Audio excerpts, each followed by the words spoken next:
yung dog bowl nyo. Hintayin si mama. Wala mo nakakain.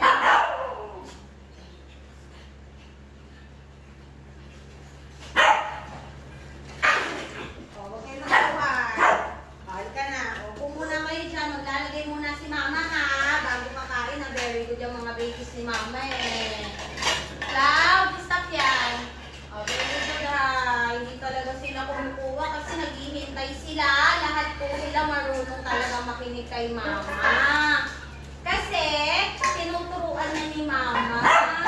Opo, para maging good listener.